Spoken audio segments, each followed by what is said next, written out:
Salve gente, io sono Luca. In questo meraviglioso episodio del corso di italiano avanzato volevo parlare del proverbio piove sempre sul bagnato. Questo è un proverbio piuttosto comune e si riferisce al fatto che la sfortuna a volte sembri proprio prendere di mira determinate persone.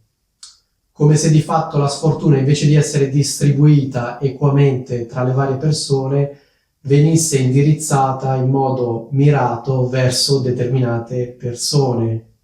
Quindi, detta altrimenti, se deve succedere una cosa brutta, la cosa brutta di solito succede a persone a cui sono già successe cose brutte e non a persone a cui non è successo mai niente di brutto.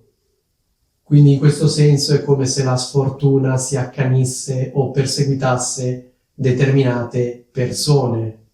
L'immagine è questa: facciamo finta che ci siano determinati paesi in una regione, su un determinato paese piove, le strade di questo paese sono bagnate, il giorno dopo piove di nuovo, ma non piove negli altri paesi, ma piove solo nel paese in cui aveva piovuto il giorno precedente, quindi piove sul bagnato.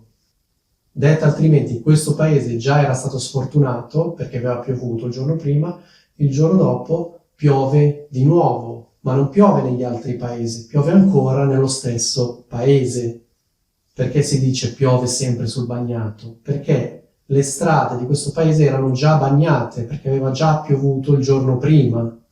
Ma facciamo un altro esempio: facciamo finta che voi abbiate un amico, un'amica a cui è successo qualcosa di brutto. Ecco, a questa persona dopo un po' di tempo succede un'altra cosa brutta e voi, commentando questa vicenda, potreste dire: certo che è proprio vero, piove sempre sul bagnato. Cosa significa? Sembra che la sfortuna perseguiti determinate persone.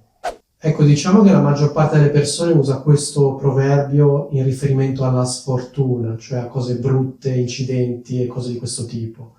Alcune persone lo usano in senso lato, quindi anche in riferimento alla fortuna, a colpi di fortuna e cose belle. Quindi, per esempio, se c'è un vostro amico che vi dice che ha ricevuto una promozione e dopo 2 settimane magari vi dice che ha vinto alla lotteria, voi potete commentare dicendo: certo che è proprio vero, piove sempre sul bagnato. Quindi in questo caso il riferimento è alla fortuna e non alla sfortuna.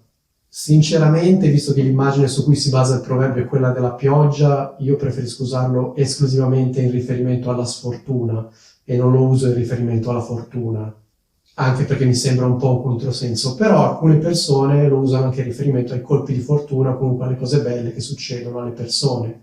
Quindi in questo caso piove sempre sul bagnato vuol dire certo che le cose belle succedono sempre alle solite persone.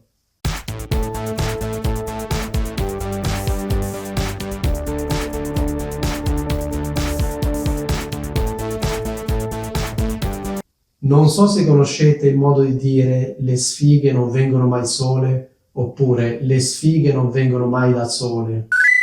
Ecco, la scorsa primavera avevo fatto un video sul modo di dire le sfighe non vengono mai da sole. Se non lo conoscete, vi consiglio di andare a guardarvi questo video, così capite un attimo qual è la differenza tra piove sempre sul bagnato e le sfighe non vengono mai da sole. Ecco, questo è quanto. Spero che questo proverbio vi sia piaciuto. Qui in alto nel riquadro vi lascio il link del modo di dire le sfighe non vengono mai da sole. Se vi va, andate a guardarvi questo video. Detto ciò, vi saluto.